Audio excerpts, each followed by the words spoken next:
Bintu Agne, hi. What a Donna, Ida, hi everybody. Silty, wanna, I don't know, Nelly, Bebe, hi. K Brown with a wave, My sign of hope, hi. You're my sign of hope, my sign of hope. I love that. Sell car Suv, you're the best. Thank you so much for saying that. AK Langus, hi from New York. Hi there. Hammock Pam, hi Maria. Hi Hammock Pam. I like saying hi to everybody. That's really nice. Makes me feel good on this day, this equal pay day. I'm really excited to be talking about living the confidence code. I thought about that when I got dressed. I was like, I have confidence. I don't have to put on makeup today.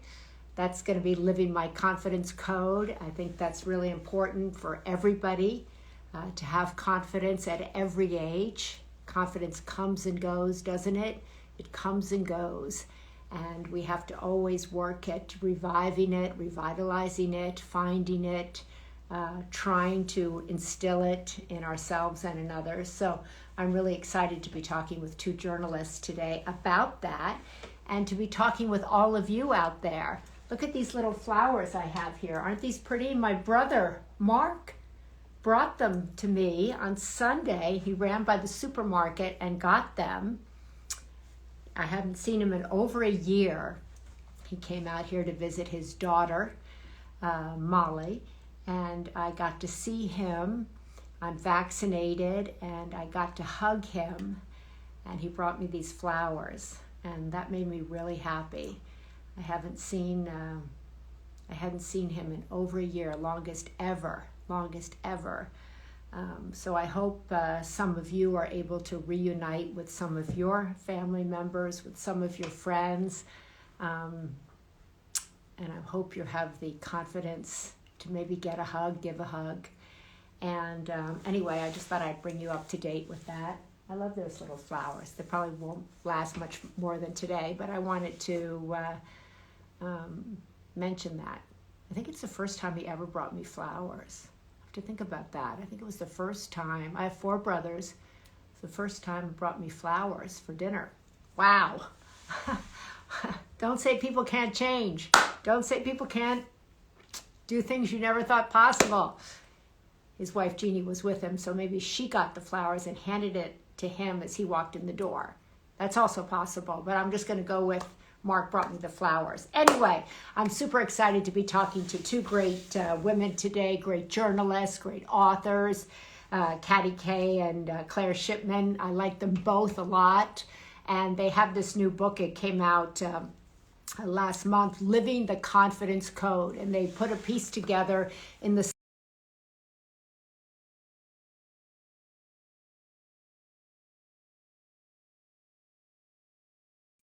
Never saw that before. Okay, I'm back. Anyway, I want to view requests. So let's see.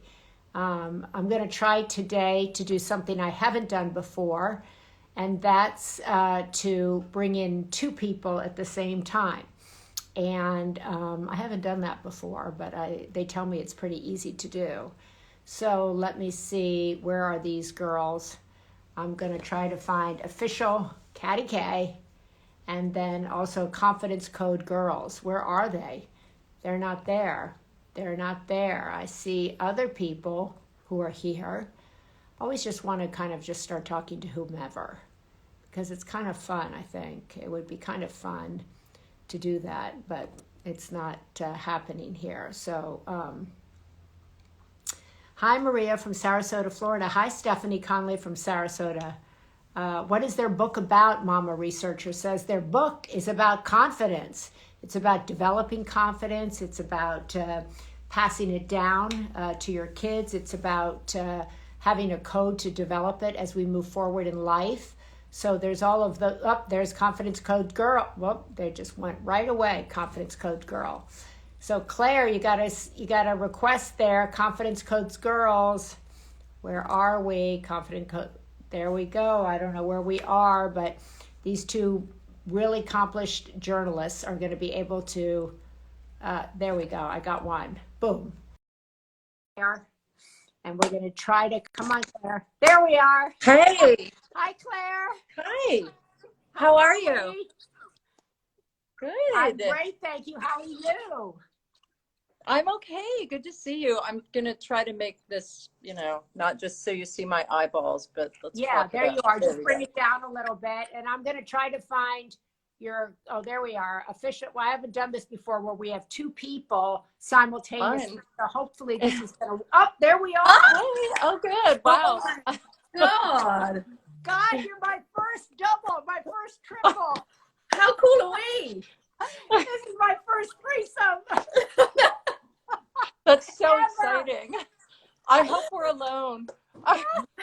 Well, I'm so happy to see both of you, and so grateful for the piece you did for the Sunday paper midweek today. And congratulations on the book. Couldn't have come at a better time. How are you feeling about the book? We're Great. excited. Yeah, thrilled. We had the good news a couple weeks ago that it hit #1 on the New York Times bestseller list in our category. So we're thrilled about that. And That's just so great. yeah, they're great girls in the book. So we just hope it's going to reach a lot of young girls. Yeah, You know, I think I also have two young girls. I mean, they're not so young. Well, one is 29 now, one is 31. But confidence in developing it is an ongoing thing, right? We lose it, we get it. And you really believe there's a code to it. So talk a little bit, would you, Katie, just to start us off on that? Like, how do we, if we've lost it, how do we find it? If we want to instill it, how do we do that? So I think the best definition Claire and I ever had, because we've interviewed like tons of people now, and psychologists and academics and neuroscientists on confidence, and the best definition we ever had is confidence is the stuff that turns thoughts into action.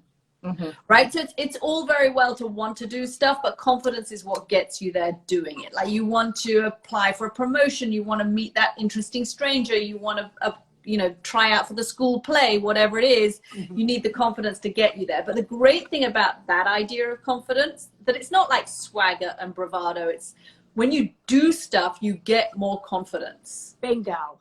That's what it is. It's like overcoming hurdles and getting outside your comfort zone and trying hard things. And then in that, and of course, sometimes you're going to fail, but in that process, you gain your confidence because you realize you can do hard stuff.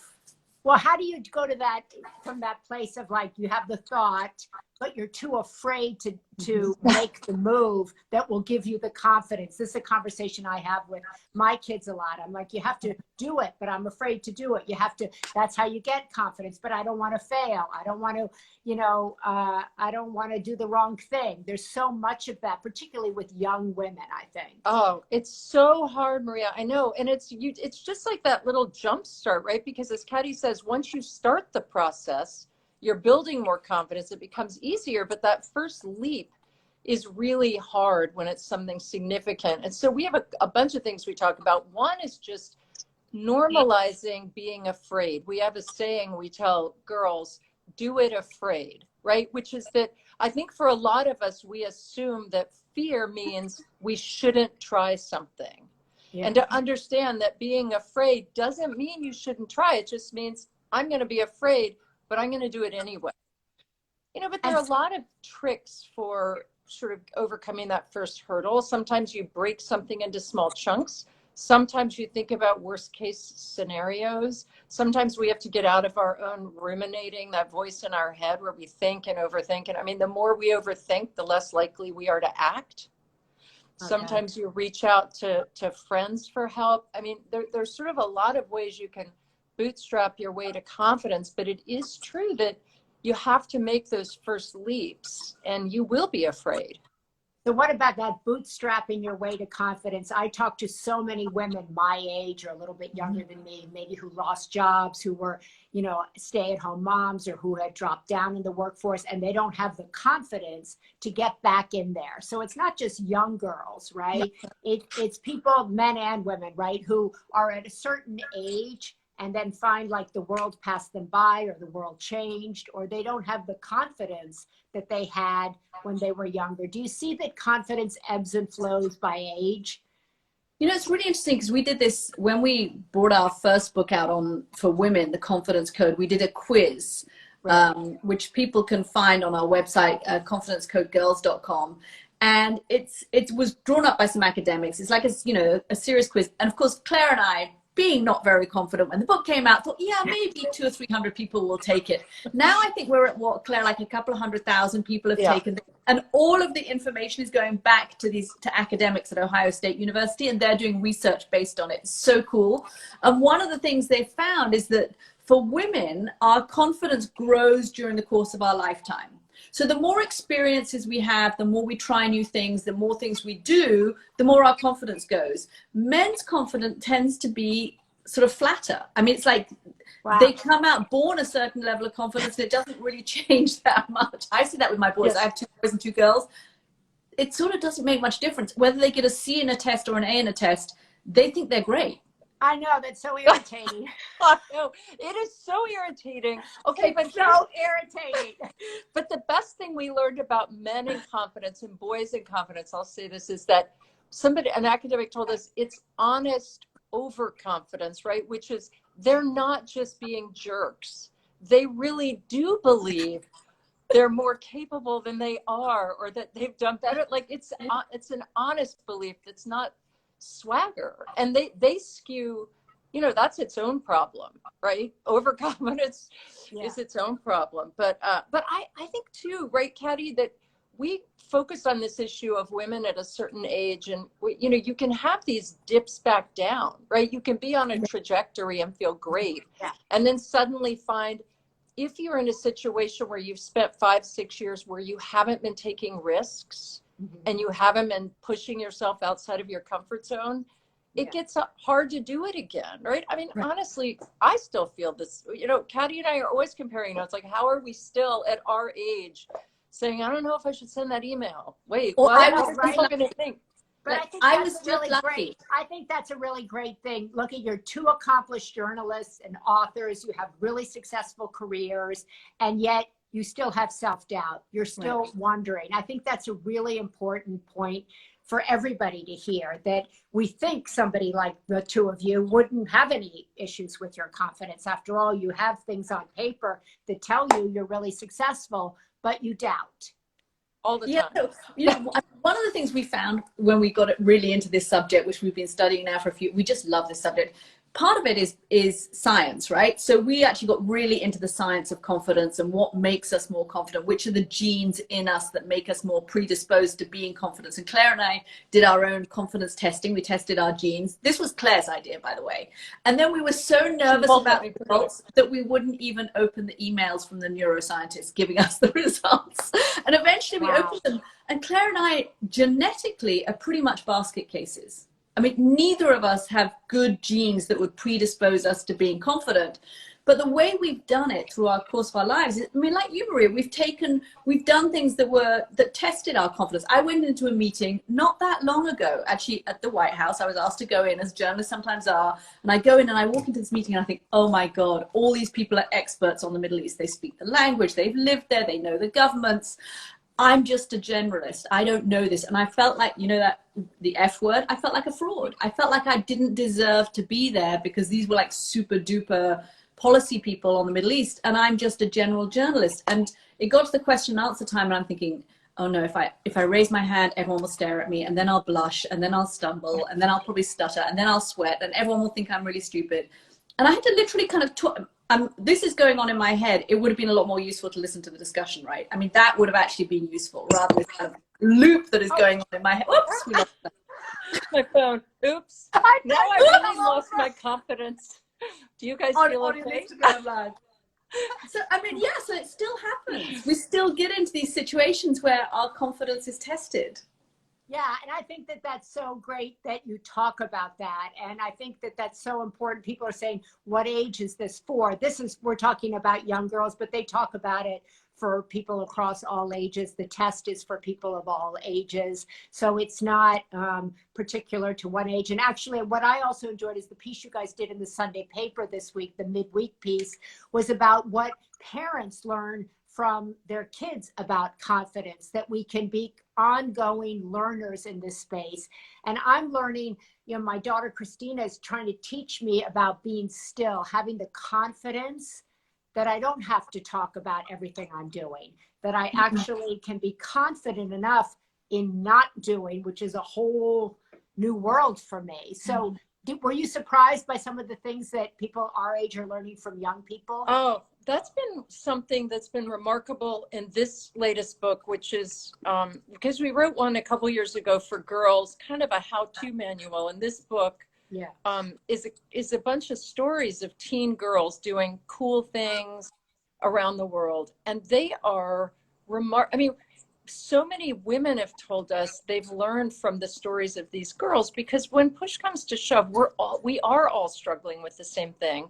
Yeah. But this generation of girls is, they see the world differently. It's really inspiring, right? They are much more out of the chute, like, that's wrong. What can I do about it?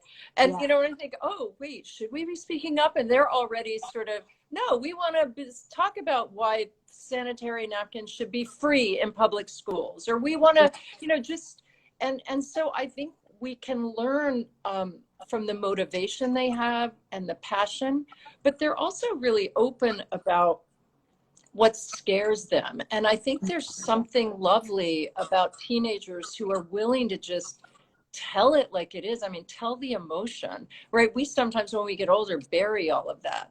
And so a lot of the girls have stories about, you know, how they felt when something was a big failure, and how they wanted to crawl under their bed and what it felt like. And we often want to hide that, right? We're sort of well, I think it's a whole new generation of people talking about their mental and emotional health, right? That when we were coming up, if you talked about that in the workplace, you'd either get kicked out or people would be like, you know, what are you doing here? So I think the kind of, as I always try to say to my daughters, you know, you're standing on people's shoulders, right? You can come out talking about these things because other people paved the way. Today's equal pay day, right? Equal pay, equal worth. How much does confidence have to do with that? You think being able to speak up, go in and ask for a raise, go in and push for equality in the workplace, from your guys' opinion?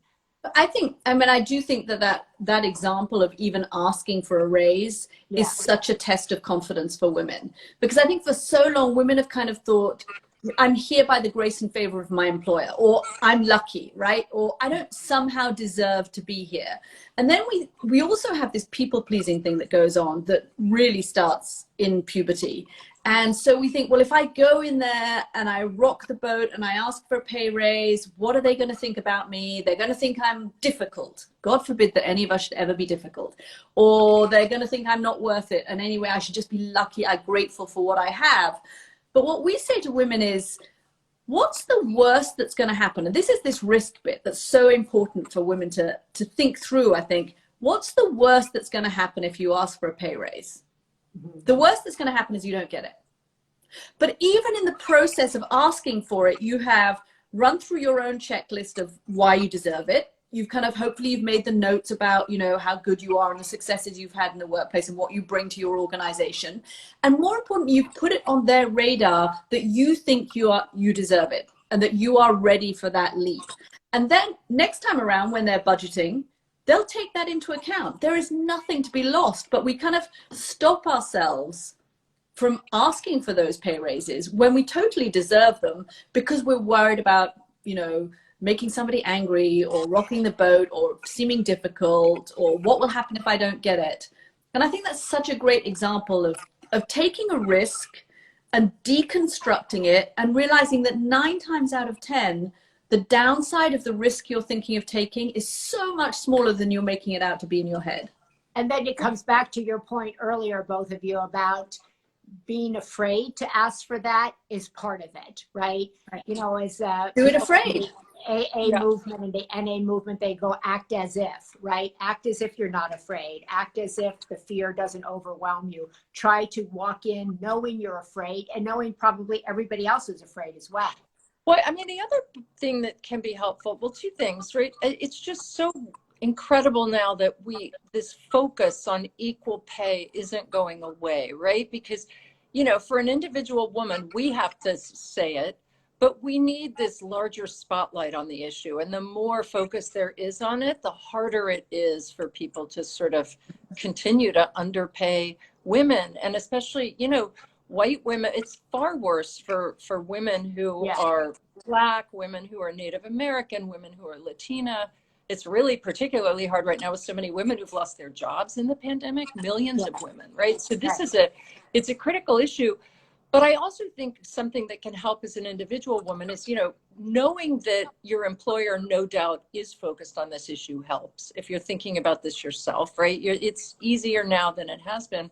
But also tell yourself you're doing it for the next generation, right? You're not just doing it for you, because this is a great confidence hack for women and girls, which is when you think you're doing something on behalf of someone else or for other people, it's much easier. You feel less afraid than if you think it's all about me, Claire, and I just have to go and whine in my boss's office, right? You think I'm doing this because everyone else in this company who's a woman deserves this too.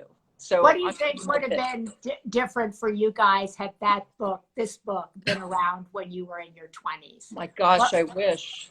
What do you think would have been different? Well, I think I would have, I don't know about you, Maria. I mean, we're all in this, you know, spent a lot of time in this TV industry. I mean, I had no idea. I mean, I spent so many years trying to turn myself into a male journalist, basically. I mean, I spent so many years being told, you're covering the White House. You have to ask questions this way. You know, you have to do it this way. You have to sound a certain way. Your voice needs to be lower. You're you know, just endless that I never questioned. I remember I was thinking about equal pay today, but, you know, in advance of our chat. And I remember sitting in a network boss's office at one point saying, I think I'm underpaid compared to my colleague who's doing the same job, and being told to calm down. And I thought at that time that was not unreasonable. You know, I thought, oh, that's on me, right? Right. Well, what should somebody do today, Claire, if that happens? If they go in and somebody says to them, calm down, it'll happen for you in due time. What's the right response? Well, you know, I guess it depends on, you know, you do still have to judge. It's not easy. We're not telling every woman you can go in and be a warrior, right? If you have bosses of a certain generation, I mean, they still may say, aren't you sweet, or call you sweetheart. I mean, there's so many things that are still wrong. But I certainly think you can say that that doesn't feel comfortable. That's an inappropriate thing to say, right? And I always tell younger women too to regroup, right? If you don't know, like, you know, regroup, take a step back and revisit the issue, because there is room for more emotion in the workplace, and there should be less room for, I don't know. I just think I think that's really valuable advice there, kind of like, I don't like how that makes me feel, or also having the inner strength to take a beat and, you know what, I'll get back to you about how this went. All of this. And I think raise it again, ideally as close to the incident as you can, so that it hasn't been forgotten, right? Just maybe it's the next day or it's after a weekend, but you go back and you say, listen, I want to go over that conversation we had, and I just want to point out what you were saying. I was being calm. I was just asking for a raise because here again are the things that I have contributed. Put it on try and take, one thing we do say is try to take yourself out of it. It's not personal. These are business negotiations. It's not about you as a person. So try to take that out of it. Sometimes that can help too. These are business negotiations, you mean? These are not this is business. It's not about you and your self-worth. It's a business negotiation. And remember this, the guys around you are asking for pay raises the whole time. And they are asking for a lot more money than you are asking for. And half the time they're getting told no. And then the next day it's rolled off their back. It's done. And then the next, 2 weeks later, they'll ask for another pay raise again. So if you're told no, again, don't take it personally. Don't take it as a crushing defeat of your identity. It's just it didn't work out that time. It's a hurdle to overcome. Let me ask you, why did you guys write this book? We've been so interested in the whole issue of women in the workplace and what we can do to help particularly younger women, having gone through, you know, all of the trials that we have gone through? How can we help pave the path, make it a little bit easier and a little bit fairer, so that there isn't so much agony associated with the process of going to work? Yeah, I love that, because you said in the beginning, Claire, I think you just said there that if it's not about you, if there's a kind of a mission that's bigger than you, so this mission for you guys is bigger than you. It is, and I think what we really got passionate about was, once we figured out, as Katty was talking about, we geeked out on the science, and once we realized that girls at puberty are experiencing this confidence drop, we thought, okay, well, what can we do to help gird against that, right? How can we help get risk and failure into girls' diets earlier and help them understand it's okay, right? Because you know, at puberty, they start wanting to please people even more. They don't want to fail. They become perfectionistic. So how can we, you know, create sort of an appetite in them for risk and failure? And I think this book, the Living the Confidence Code, with the stories, we realized, of course, that who better to speak to girls than other girls? I mean, do they really want to listen to us? Maybe, you know, occasionally, but from our own daughters, we know they barely tolerate listening to us. So, and you know, these are teenagers speaking to other teenagers. And we think that it's just a really powerful way to communicate. Several people asking there, Living the Confidence Code is the name of the book that they're speaking about. And they have written, obviously, several books. They can go to the website, right? Where can they go to take the test? To several people asking. Go to confidencecodegirls.com.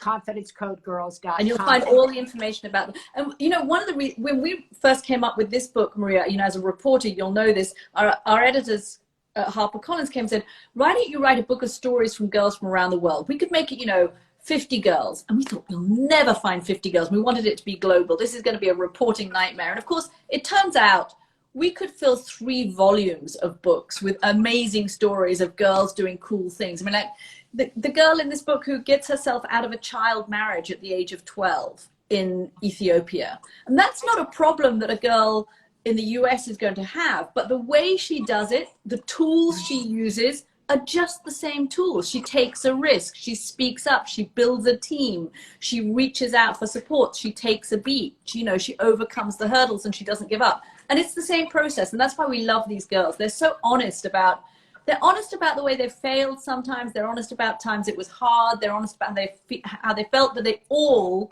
harness their confidence. Let me ask you, Katty, you know, some girls I've spoken to say, gosh, I see these girls, you know, and they're teenagers and they're fighting for, you know, global warming. They're out on the front lines on, you know, genital mutilation, all of these big things. And it intimidates me. I can't be like that. And actually, the news of it makes me shrink.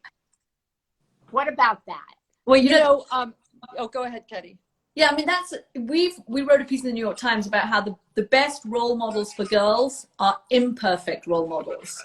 If you try to present them with superheroes, girls who are just changing the world, actually exactly what you say, Maria, and the same would happen to my daughter Poppy, who's 15. She'd be like, well, that makes me just feel worse about myself, right? Yeah. I'm not changing the world. But there are girls in this book who are doing big things, but there are girls who are doing small things. There's a girl, we wrote about her for you, a girl, Taylor Fuentes in California, who was bullied in school. And she had to find a way. The risk she took was speaking up about it. There's this horrible code of silence and you don't talk about bullying. And she took the risk eventually of speaking to her mum because she was so sad. And then she managed to find a Girl Scout group that helped her. There's a girl who has learning difficulties and she found breaking the silence about that was her confidence test. So there are girls in this book who have done big things, like tried to launch a campaign to clean plastic up from the beaches. But there are girls who have just, you know, who've had to overcome bullying and learning difficulties. And I think it's also, I love that because also maybe dropping the, this is big, this is small. It's all, to them, everything is big to us. Yeah. And I often go, I'm just working on this little, we do that. And my brothers always say, why do you say that? Why do you say little? Or why do you say this small thing? Why don't you just, why do you say just? Yeah, just, exactly. So I think if maybe we drop the, this is big, Greta Thunberg's big, and what you're doing about bullying is small, just say it's all good, right? It's Right. all good for the person doing it, and it all pushes the needle in some way that makes it better for the next person that comes along who's bullied, the next person who comes along who has a learning difficulty, the next woman who walks in and goes, and here's you both saying, I even have trepidation, or I'm afraid even at this level after all the success that I've had. Yeah. Yeah, I mean, I think there's no question. I had the same experience with my daughter too, who told me a year ago, you know, we were talking about Greta, and she's like, oh, great. That makes me feel, you know, and I was like, that's, you know, how are we going to tell these stories, but in a way that, yeah, I mean, really what we try to do, even with the girls who seem to have done unimaginably big things, is show their struggles and show where they failed and really illustrate the failures and make make it about the process, not about the achievement. And somebody told us too, a child psychologist said also, it's really important when you're looking at role models or talking about history or this election or pointing at people with your girls to really not talk about, see what she's done, so you can do, now you too can be vice president, or like, oh, that'll be great. But just talk about the values behind her choices, or try to pick certain parts that are, again, that feel less perfect, but that's where girls connect, right? Girls connect to those difficult choices and the stories, not to the sort of super shiny, perfect image. Yeah, I love that. Well, people are asking, I want to show this to my daughter. We're going to post this up in the Sunday paper and on IG Live and put it up on YouTube so you can watch it with your daughter, with your sons. I have 2 boys too, and they also struggle in their own ways. We all do, whether we're 16, 25, 65, you name it. Confidence is an ongoing thing. And as I say to my kids all the time, it's earned. You can't just hand it to somebody. You got to earn it, right? No matter what. Yeah. Well, that's, oh, go ahead, Maria, sorry. No, I just wanted to say, I want to thank you guys so much for writing this. I often think about if these things were around when I had been 20, how different the world would be and how we'd be coming out into the world with such a different mindset. But we came out, we did well. And I think we all end up paving the way for somebody else as somebody else paves the way for us. And I think that's always the great thing. Yes. So thank you both so much. Congratulations on the book. Thank you. Bravo. Yeah. Thanks for having us. See you around on the trail. Bye. Yeah. See you, Maria. Bye.